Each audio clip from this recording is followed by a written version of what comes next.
The first law, make it obvious. The man who didn't look right. The psychologist Gary Klein once told me a story about a woman who attended a family gathering. She had spent years working as a paramedic, and upon arriving at the event, took one look at her father-in-law and got very concerned. "I don't like the way you look," she said. Her father-in-law, who was feeling perfectly fine, jokingly replied, "Well, I don't like your looks either." "No," she insisted, "you need to go to the hospital now." A few hours later, the man was undergoing life-saving surgery after an examination had revealed that he had a blockage to a major artery and was at immediate risk of a heart attack. Without his daughter-in-law's intuition, he could have died. What did the paramedic see? How did she predict his impending heart attack? When major arteries are obstructed, the body focuses on sending blood to critical organs and away from peripheral locations near the surface of the skin. The result is a change in the pattern of distribution of blood in the face. After many years of working with people with heart failure, the woman had unknowingly developed the ability to recognize this pattern on sight. She couldn't explain what it was that she noticed in her father-in-law's face, but she knew something was wrong. Similar stories exist in other fields. For example, military analysts can identify which blip on a radar screen is an enemy missile and which one is a plane from their own fleet, even though they are traveling at the same speed, flying at the same altitude, and look identical on radar in nearly every respect. During the Gulf War, Lieutenant Commander Michael Riley saved an entire battleship when he ordered a missile shot down, despite the fact that it looked exactly like the battleship's own planes on radar. He made the right call, but even his superior officers couldn't explain how he did it. Museum curators have been known to discern the difference between an authentic piece of art and an expertly produced counterfeit, even though they can't tell you precisely which details tip them off. Experienced radiologists can look at a brain scan and predict the area where a stroke will develop before any obvious signs are visible to the untrained eye. I've even heard of hairdressers noticing whether a client is pregnant based only on the feel of her hair. The human brain is a prediction machine.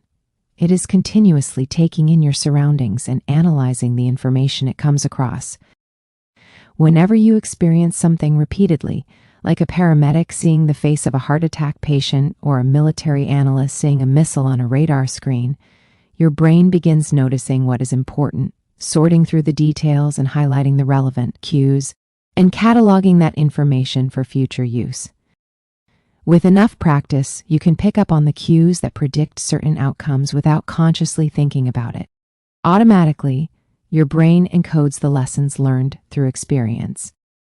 We can't always explain what it is we are learning, but learning is happening all along the way, and your ability to notice the relevant cues in a given situation is the foundation for every habit you have. We underestimate how much our brains and bodies can do without thinking.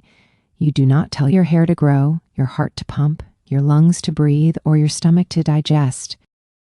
And yet your body handles all this and more on autopilot. You are much more than your conscious self. Consider hunger. How do you know when you're hungry? You don't necessarily have to see a cookie on the counter to realize that it is time to eat. Appetite and hunger are governed non-consciously. Your body has a variety of feedback loops that gradually alert you when it is time to eat again, and that track what is going on around you and within you. Cravings can arise thanks to hormones and chemicals circulating through your body. Suddenly, you're hungry, even though you're not quite sure what tipped you off. This is one of the most surprising insights about our habits. You don't need to be aware of the cue for a habit to begin. You can notice an opportunity and take action without dedicating conscious attention to it. This is what makes habits useful. It's also what makes them dangerous. As habits form, your actions come under the direction of your automatic and non-conscious mind. You fall into old patterns before you realize what's happening. Unless someone points it out, you may not notice that you cover your mouth with your hand whenever you laugh, that you apologize before asking a question, or that you have a habit of finishing other people's sentences. And the more you repeat these patterns, the less likely you become to question what you're doing and why you're doing it. I once heard of a retail clerk who was instructed to cut up empty gift cards after customers had used up the balance on the card. One day, the clerk cashed out a few customers in a row who purchased with gift cards. When the next person walked up, the clerk swiped the customer's actual credit card, picked up the scissors, and then cut it in half, entirely on autopilot, before looking up at the stunned customer and realizing what had just happened. Another woman I came across in my research was a former preschool teacher who had switched to a corporate job. Even though she was now working with adults, her old habits would kick in, and she kept asking coworkers if they had washed their hands after going to the bathroom. I also found the story of a man who had spent years working as a lifeguard and would occasionally yell, "Walk!" whenever he saw a child running. Over time, the cues that spark our habits become so common that they are essentially invisible. The treats on the kitchen counter, the remote control next to the couch, the phone in our pocket. Our responses to these cues are so deeply encoded that it may feel like the urge to act comes from nowhere. For this reason, we must begin the process of behavior change with awareness. Before we can effectively build new habits, we need to get a handle on our current ones. This can be more challenging than it sounds because once a habit is firmly rooted in your life, it is mostly non-conscious and automatic. If a habit remains mindless, you can't expect to improve it. As the psychologist Carl Jung said, until you make the unconscious conscious, it will direct your life and you will call it fate. The Habits Scorecard. The Japanese railway system is regarded as one of the best in the world. If you ever find yourself riding a train in Tokyo, you'll notice that the conductors have a peculiar habit. As each operator runs the train, they proceed through a ritual of pointing at different objects and calling out commands. When the train approaches a signal, the operator will point at it and say, "Signal is green." As the train pulls into and out of each station, the operator will point at the speedometer and call out the exact speed. When it's time to leave, the operator will point at the timetable and state the time. Out on the platform, other employees are performing similar actions. Before each train departs, staff members will point along the edge of the platform and declare, "All clear." Every detail is identified, pointed at, and named aloud. This process, known as pointing and calling, is a safety system designed to reduce mistakes. It seems silly, but it works incredibly well. Pointing and calling reduces errors by up to 85% and cuts accidents by 30%. The MTA subway system in New York City adopted a modified version that is point only, and within 2 years of implementation, incidents of incorrectly berthed subways fell 57%. Pointing and calling is so effective because it raises the level of awareness from a non-conscious habit to a more conscious level. Because the train operators must use their eyes, hands, mouth, and ears, they are more likely to notice problems before something goes wrong. My wife does something similar. Whenever we are preparing to walk out the door for a trip, she verbally calls out the most essential items in her packing list. I've got my keys, I've got my wallet, I've got my glasses, I've got my husband. The more automatic a behavior becomes, the less likely we are to consciously think about it. And when we've done something 1,000 times before, we begin to overlook things. We assume that the next time will be just like the last. We're so used to doing what we've always done that we don't stop to question whether it's the right thing to do at all. Many of our failures in performance are largely attributable to a lack of self-awareness. One of our greatest challenges in changing habits is maintaining awareness of what we are actually doing. This helps explain why the consequences of bad habits can sneak up on us. We need a point and call system for our personal lives. That's the origin of the Habits Scorecard, which is a simple exercise you can use to become more aware of your behavior. To create your own, make a list of your daily habits. Here's a sample of where your list might start.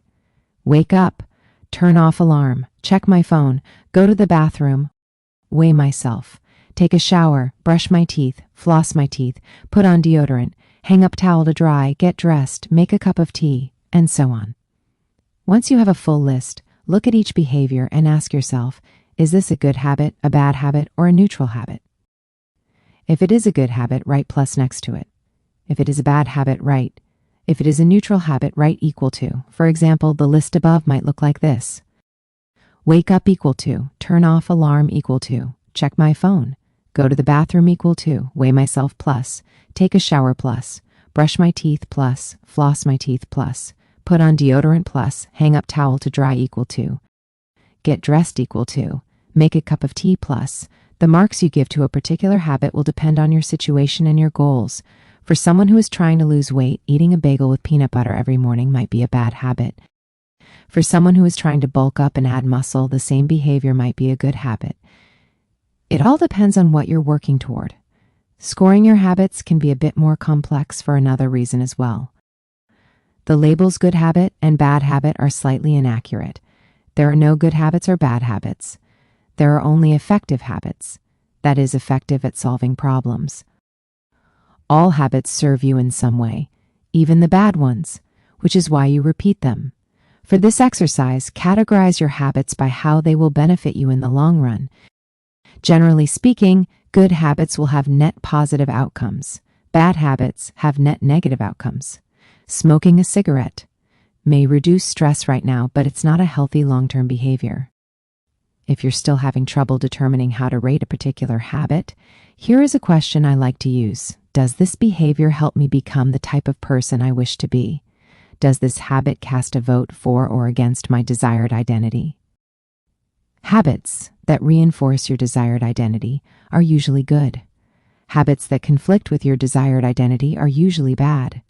As you create your habits scorecard, there is no need to change anything at first. The goal is to simply notice what is actually going on. Observe your thoughts and actions without judgment or internal criticism. Don't blame yourself for your faults. Don't praise yourself for your successes. If you eat a chocolate bar every morning, acknowledge it, almost as if you were watching someone else. Oh, how interesting that they would do such a thing.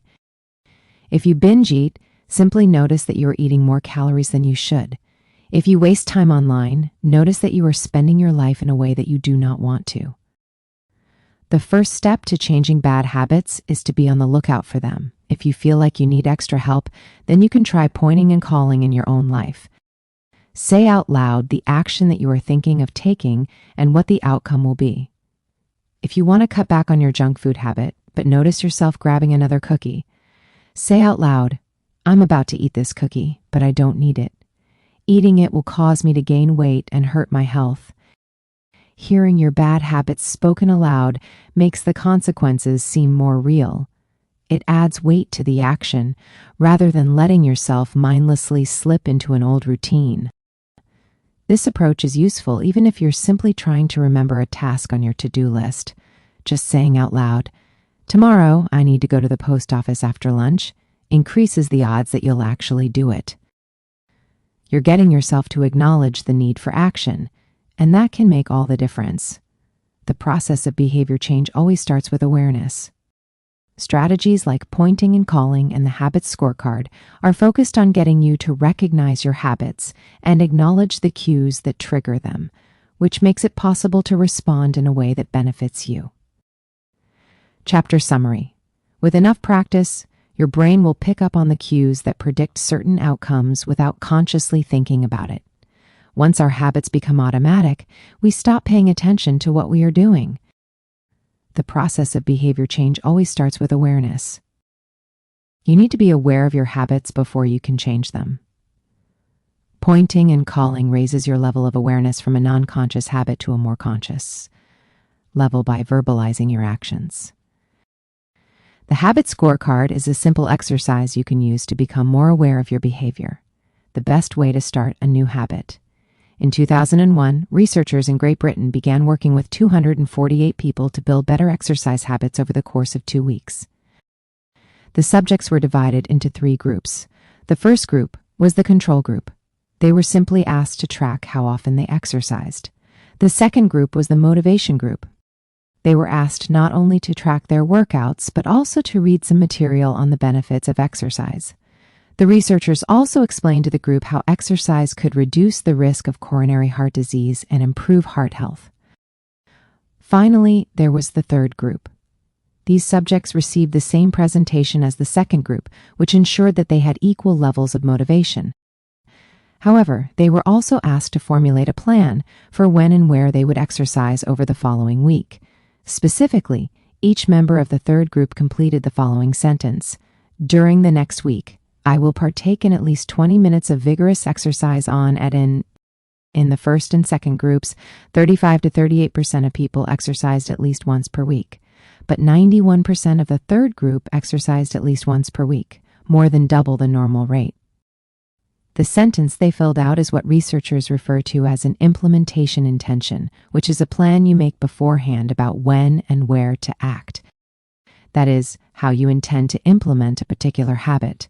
The cues that can trigger a habit come in a wide range of forms: the feel of your phone buzzing in your pocket, the smell of chocolate chip cookies, the sound of ambulance sirens.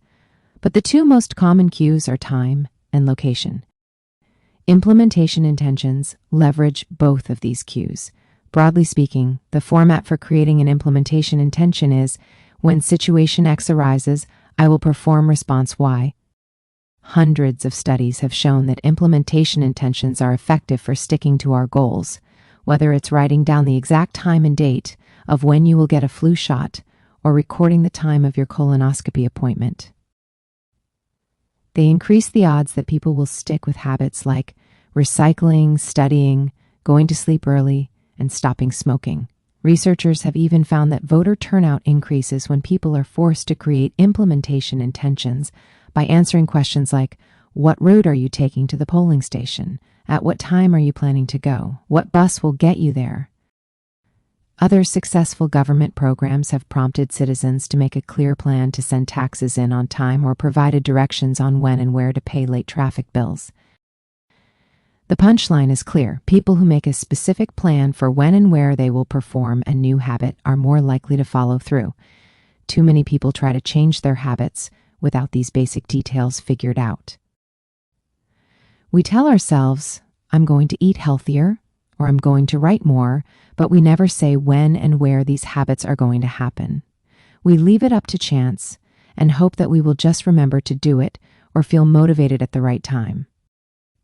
An implementation intention sweeps away foggy notions like, I want to work out more, or I want to be more productive, or I should vote, and transforms them into a concrete plan of action. Many people think they lack motivation when what they really lack is clarity. It is not always obvious when and where to take action. Some people spend their entire lives waiting for the time to be right to make an improvement. Once an implementation intention has been set, you don't have to wait for inspiration to strike. Do I write a chapter today or not? Do I meditate this morning or at lunch?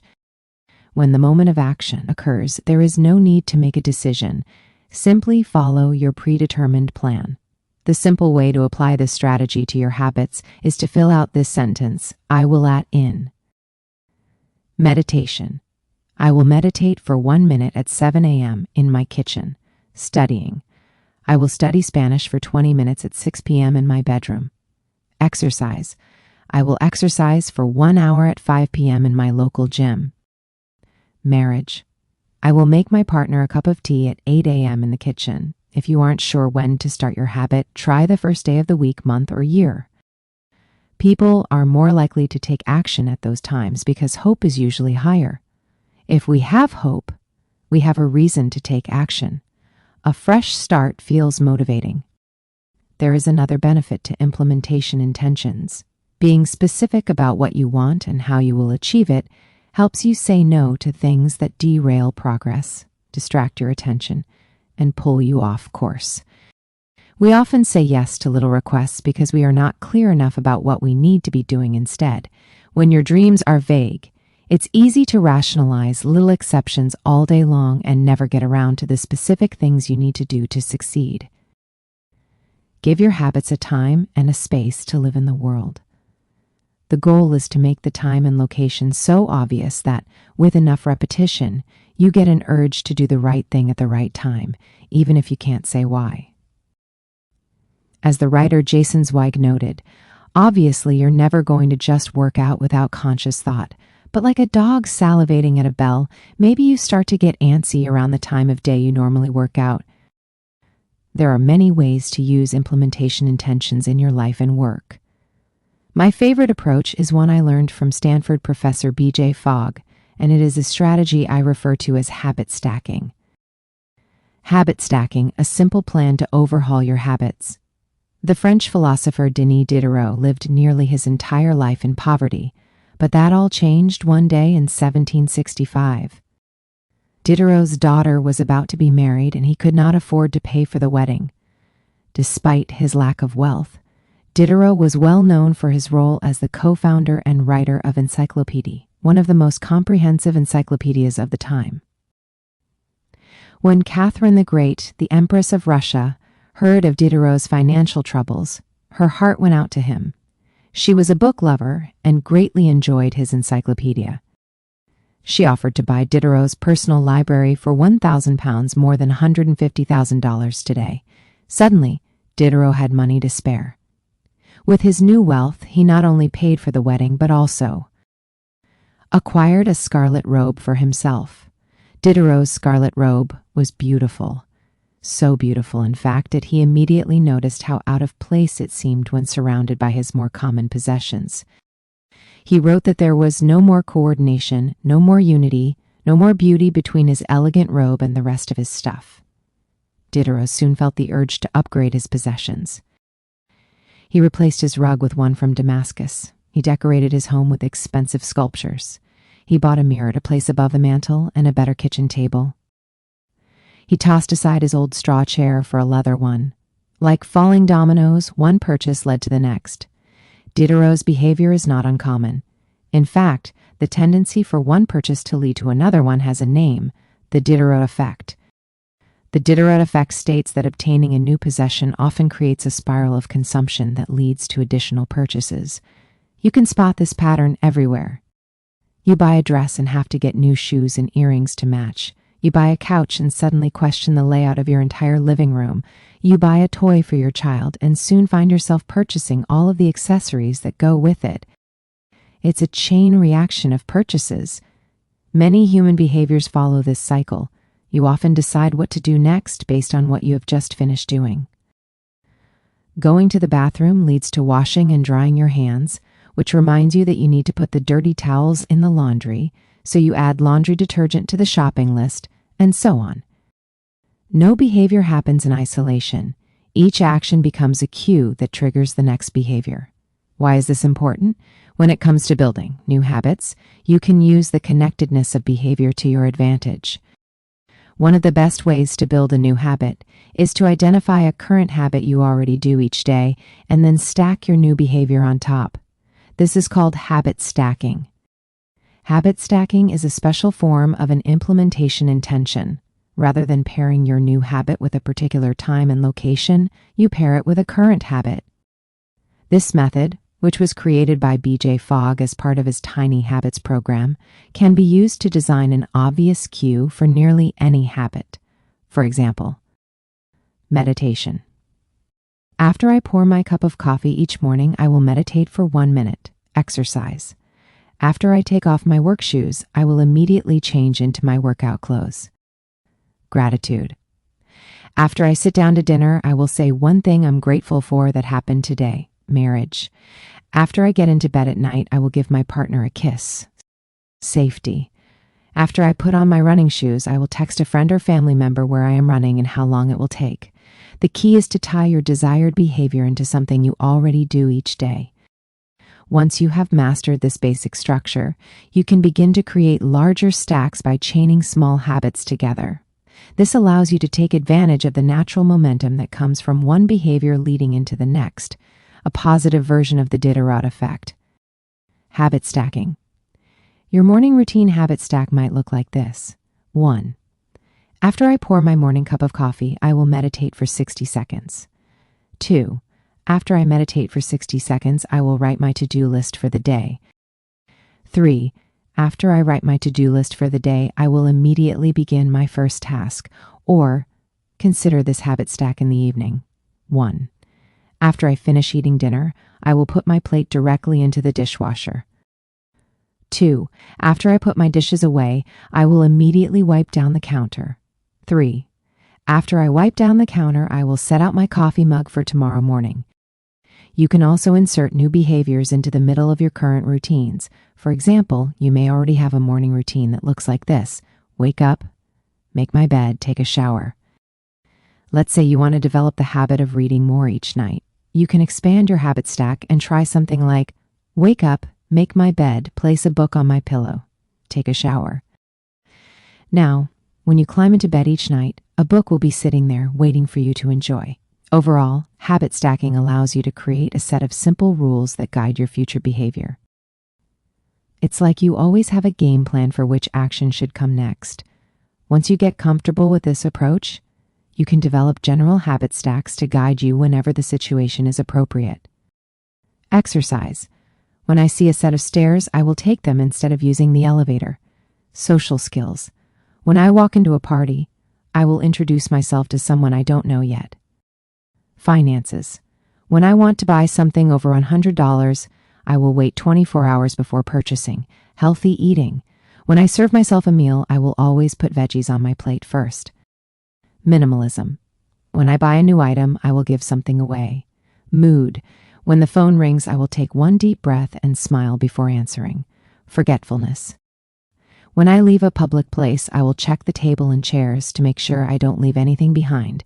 No matter how you use this strategy, the secret to creating a successful habit stack is selecting the right cue to kick things off.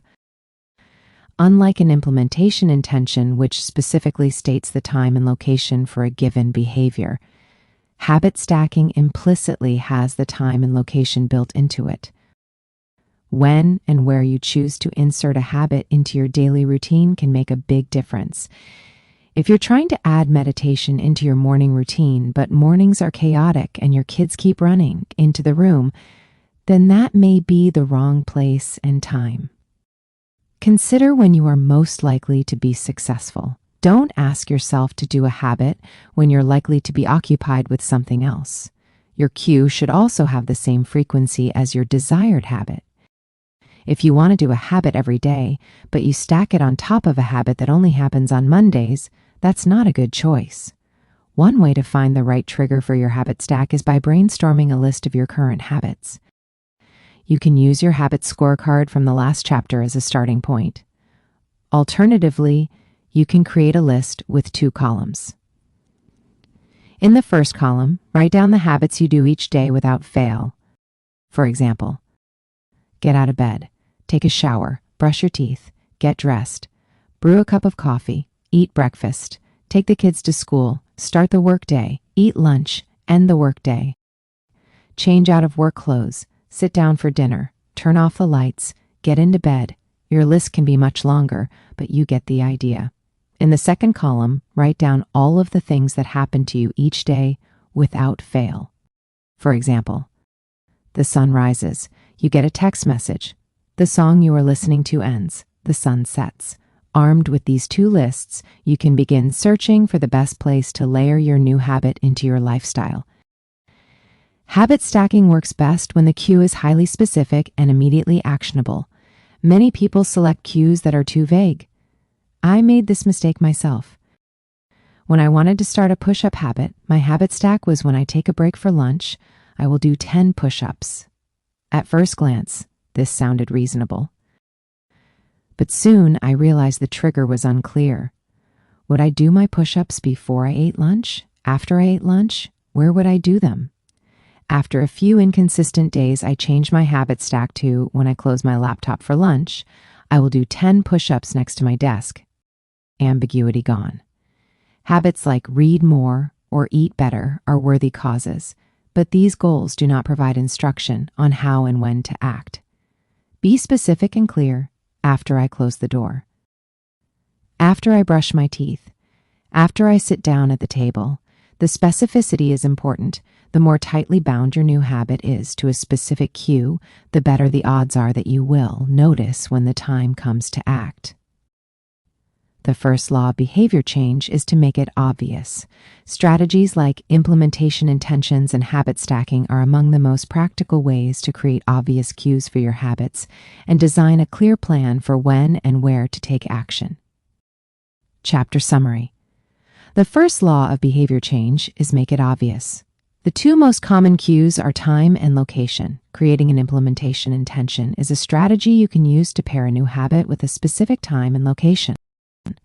The implementation intention formula is I will add in.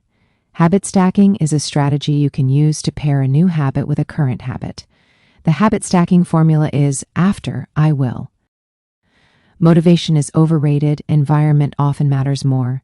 Anne Thorndike, a primary care physician at Massachusetts General Hospital in Boston, had a crazy idea.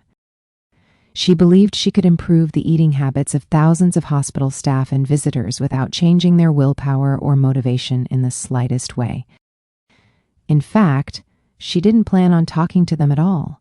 Thorndike and her colleagues designed a 6-month study to alter the choice architecture of the hospital cafeteria. They started by changing how drinks were arranged in the room. Originally, the refrigerators located next to the cash registers in the cafeteria were filled with only soda. The researchers added water as an option to each one. Additionally, they placed baskets of bottled water next to the food stations throughout the room. Soda was still in the primary refrigerators, but water was now available at all drink locations. Over the next 3 months, the number of soda sales at the hospital dropped by 11.4%. Meanwhile, sales of bottled water increased by 25.8%. They made similar adjustments and saw similar results with the food in the cafeteria. Nobody had said a word to anyone eating there. Before/after.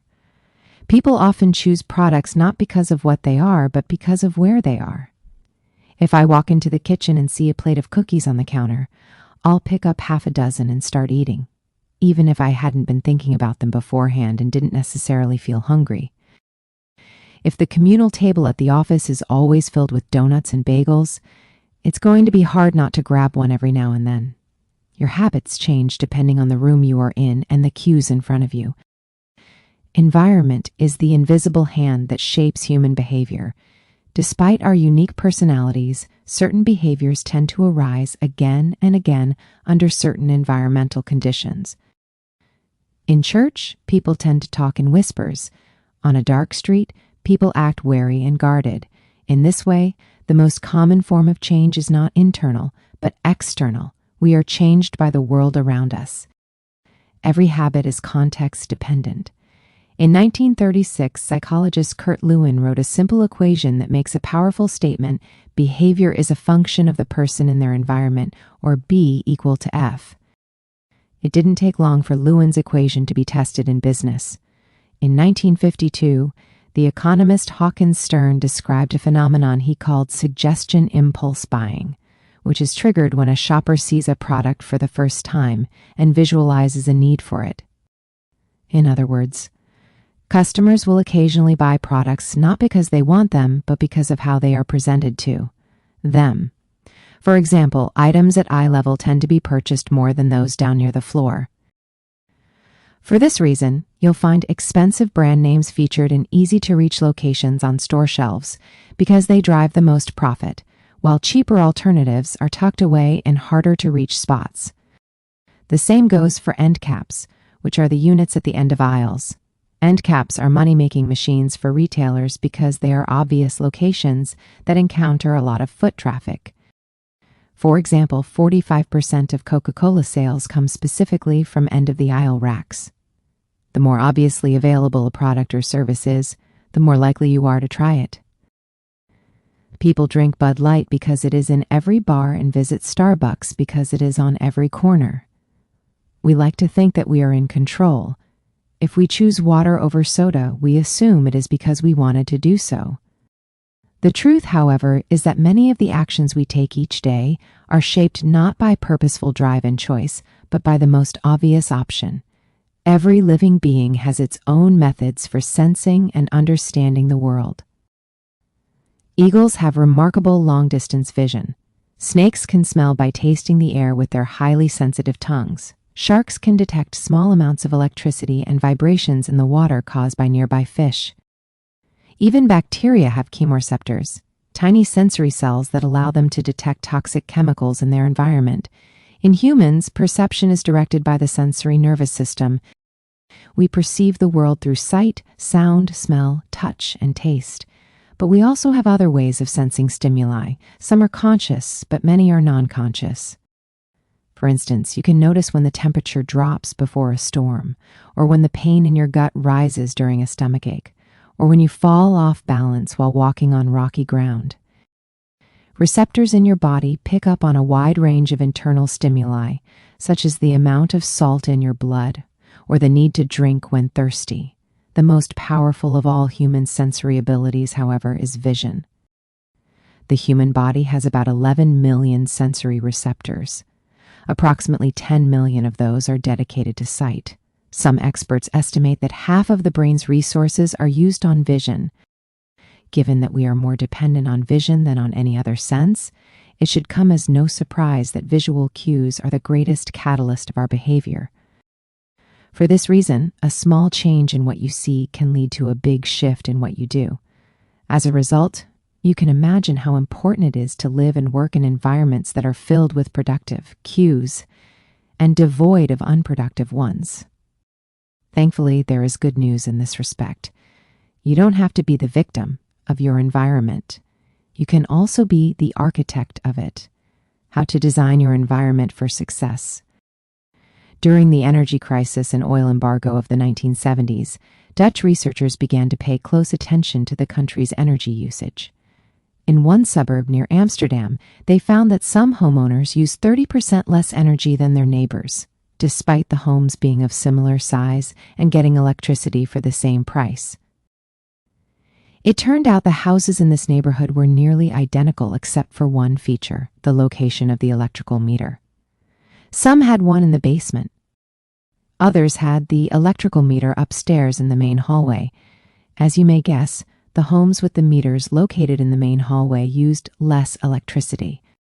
When their energy use was obvious and easy to track, people changed their behavior. Every habit is initiated by a cue, and we are more likely to notice cues that stand out. Unfortunately, the environments where we live and work often make it easy not to do certain actions because there is no obvious cue to trigger the behavior.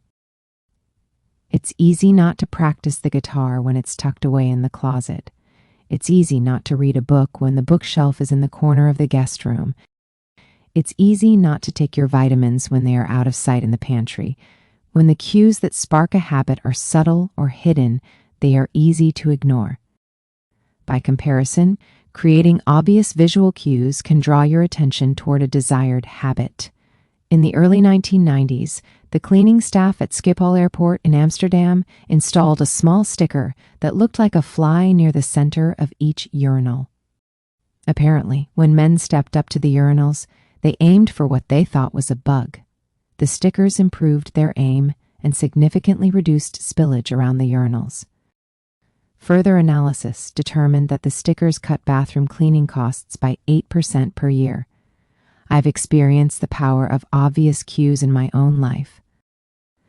I used to buy apples from the store, put them in the crisper in the bottom of the refrigerator, and forget all about them.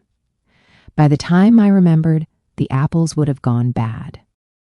I never saw them, so I never ate them.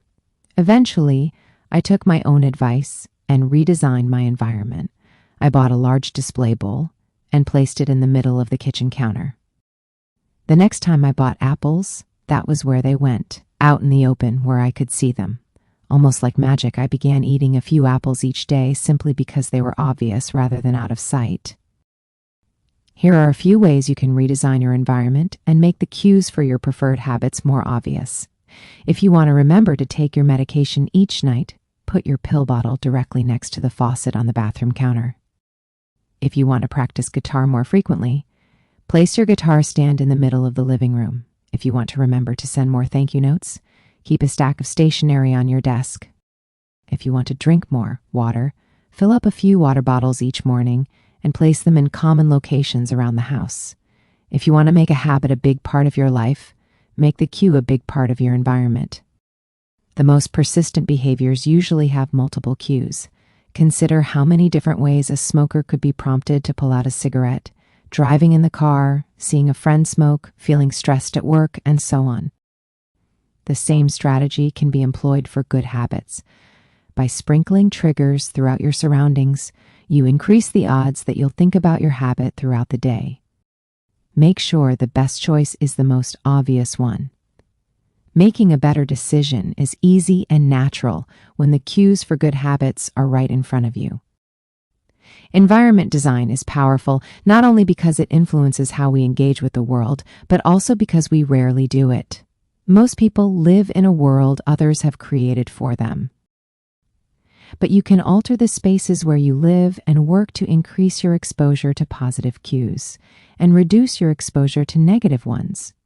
Environment design allows you to take back control and become the architect of your life. Be the designer of your world and not merely the consumer of it. The context eyes the cue.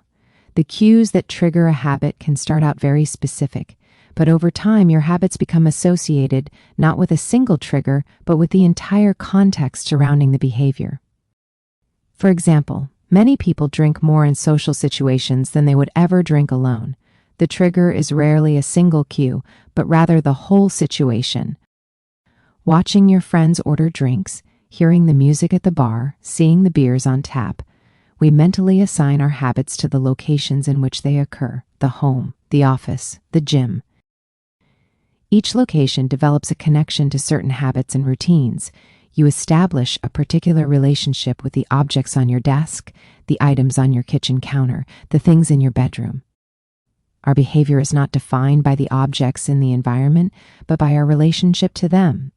In fact, this is a useful way to think about the influence of the environment on your behavior. Stop thinking about your environment as filled with objects. Start thinking about it as filled with relationships. Think in terms of how you interact with the spaces around you. For one person, her couch is the place where she reads for an hour each night. For someone else, the couch is where he watches television and eats a bowl of ice cream after work. Different people can have different memories, and thus different habits, associated with the same place. The good news? You can train yourself to link a particular habit with a particular context. In one study, scientists instructed insomniacs to get into bed only when they were tired. If they couldn't fall asleep, they were told to sit in a different room until they became sleepy. Over time, subjects began to associate the context of their bed with the action of sleeping, and it became easier to quickly fall asleep when they climbed in bed. Their brains learned that sleeping, not browsing on their phones, not watching television, not staring at the clock, was the only action that happened in that room. The power of context also reveals an important strategy. Habits can be easier to change in a new environment. It helps to escape the subtle triggers and cues that nudge you toward your current habits.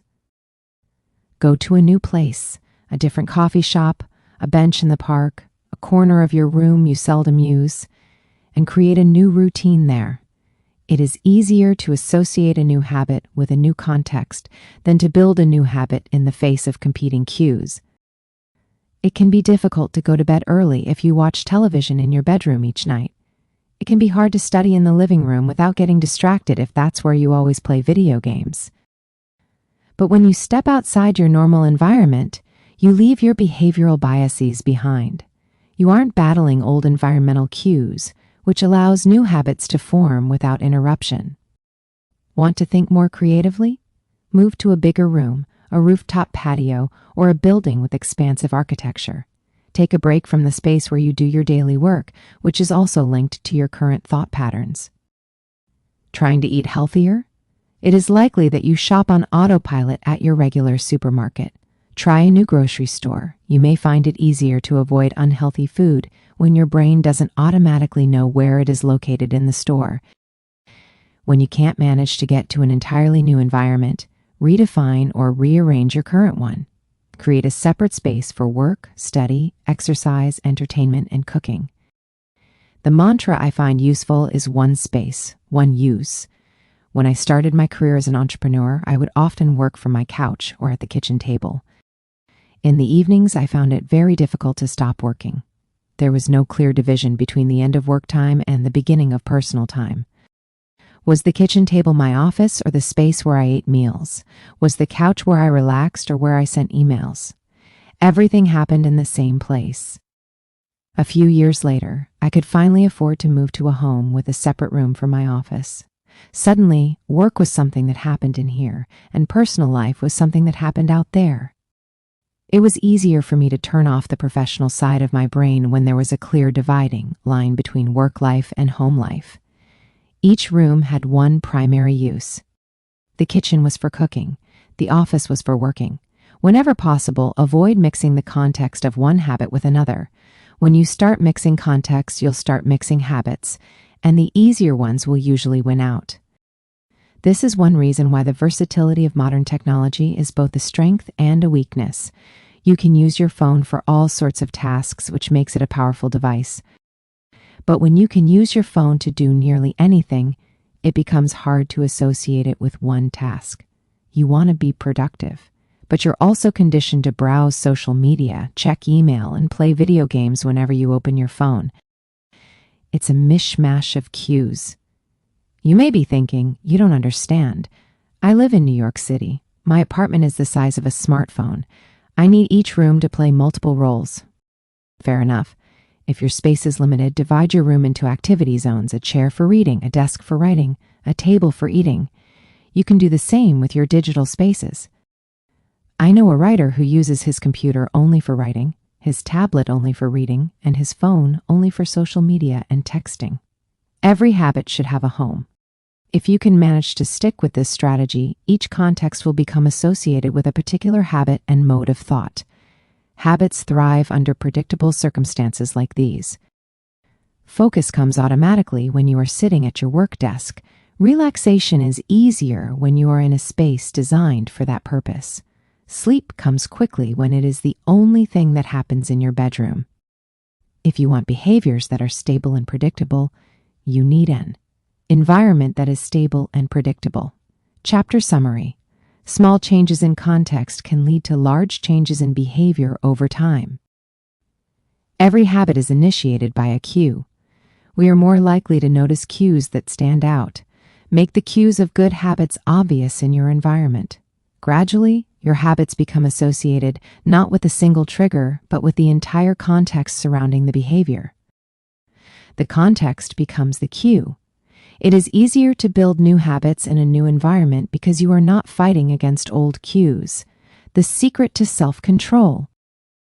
In 1971, as the Vietnam War was heading into its 16th year, Congressman Robert Steele from Connecticut and Morgan Murphy from Illinois made a discovery that stunned the American public.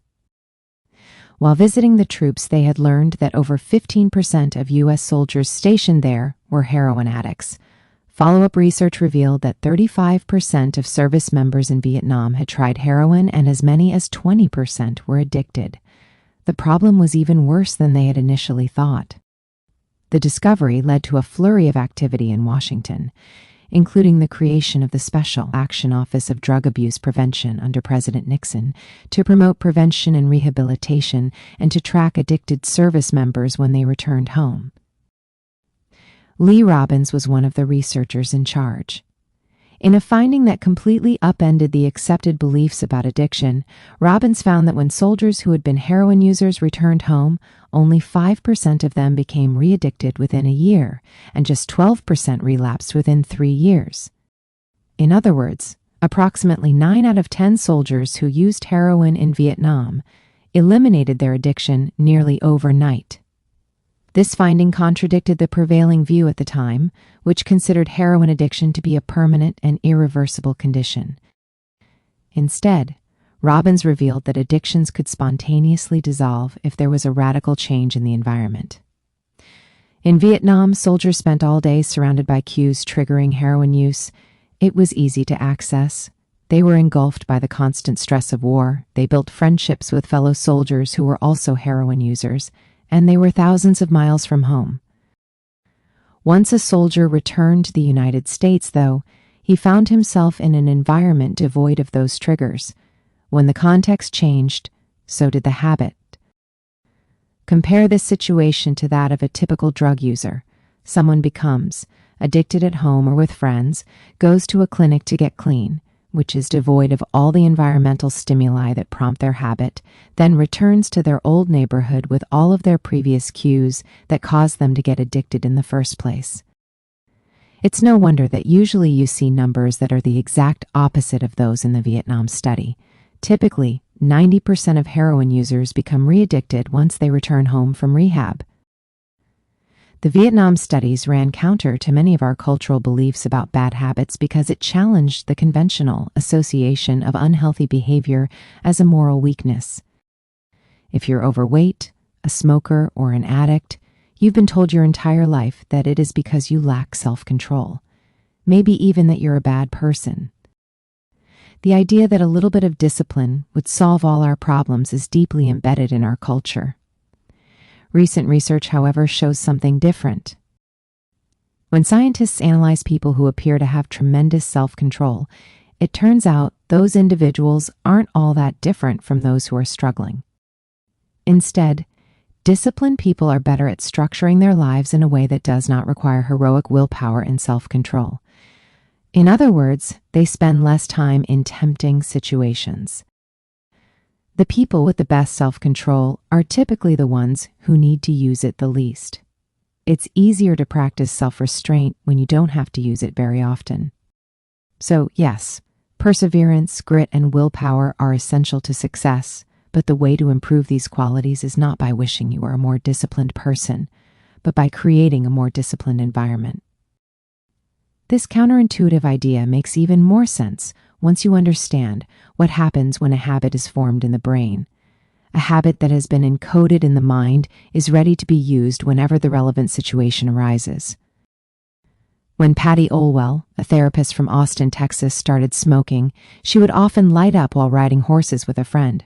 Eventually, she quit smoking and avoided it for years. She had also stopped riding. Decades later, she hopped on a horse again and found herself craving a cigarette for the first time in forever. The cues were still internalized. She just hadn't been exposed to them in a long time. Once a habit has been encoded, the urge to act follows whenever the environmental cues reappear. This is one reason behavior change techniques can backfire. Shaming obese people with weight loss presentations can make them feel stressed, and as a result, many people return to their favorite coping strategy, overeating. Showing pictures of blackened lungs to smokers leads to higher levels of anxiety, which drives many people to reach for a cigarette. If you're not careful about cues, you can cause the very behavior you want to stop. Bad habits are autocatalytic. The process feeds itself. They foster the feelings. They try to numb. You feel bad, so you eat junk food. Because you eat junk food, you feel bad. Watching television makes you feel sluggish, so you watch more television because you don't have the energy to do anything else. Worrying about your health makes you feel anxious, which causes you to smoke to ease your anxiety, which makes your health even worse, and soon you're feeling more anxious. It's a downward spiral, a runaway train of bad habits. Researchers refer to this phenomenon as cue-induced wanting. An external trigger causes a compulsive craving to repeat a bad habit. Once you notice something, you begin to want it.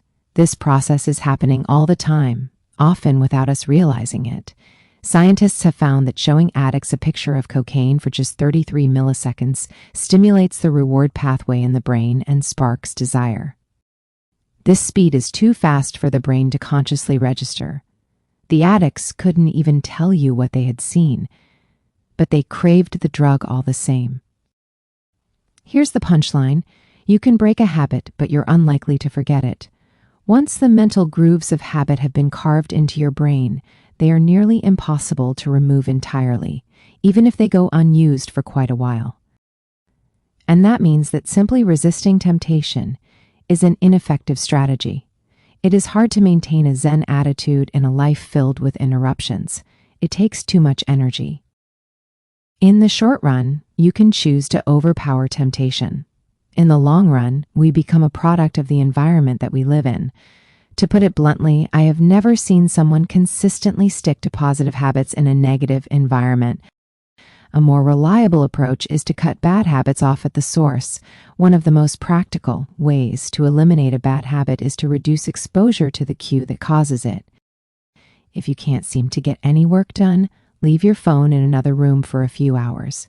If you're continually feeling like you're not enough, stop following social media accounts that trigger jealousy and envy. If you're wasting too much time watching television, move the TV out of the bedroom. If you're spending too much money on electronics, quit reading reviews of the latest tech gear. If you're playing too many video games, unplug the console and put it in a closet after each use. This practice is an inversion of the first law of behavior change. Rather than make it obvious, you can make it invisible. I'm often surprised by how effective simple changes like these can be. Remove a single cue, and the entire habit often fades away. Self-control is a short-term strategy, not a long-term one. You may be able to resist temptation once or twice, but it's unlikely you can muster the willpower to override your desires every time. Instead of summoning a new dose of willpower whenever you want to do the right thing, your energy would be better spent optimizing your environment. This is the secret to self-control. Make the cues of your good habits obvious and the cues of your bad habits invisible. Chapter summary: the inversion of the first law of behavior change is make it invisible. Once a habit is formed, it is unlikely to be forgotten. People with high self-control tend to spend less time in tempting situations. It's easier to avoid temptation than resist it. One of the most practical ways to eliminate a bad habit is to reduce exposure to the cue that causes it. Self-control is a short-term strategy, not a long-term one. How to create a good habit. 1.1. Fill out the Habits Scorecard. Write down your current habits to become aware of them. 1.2. Use implementation intentions. I will at in. 1.3. Use habit stacking. After. I will. 1.4. Design your environment. Make the cues of good habits obvious and visible. How to break a bad habit. 1.5. Reduce exposure. Remove the cues of your bad habits from your environment.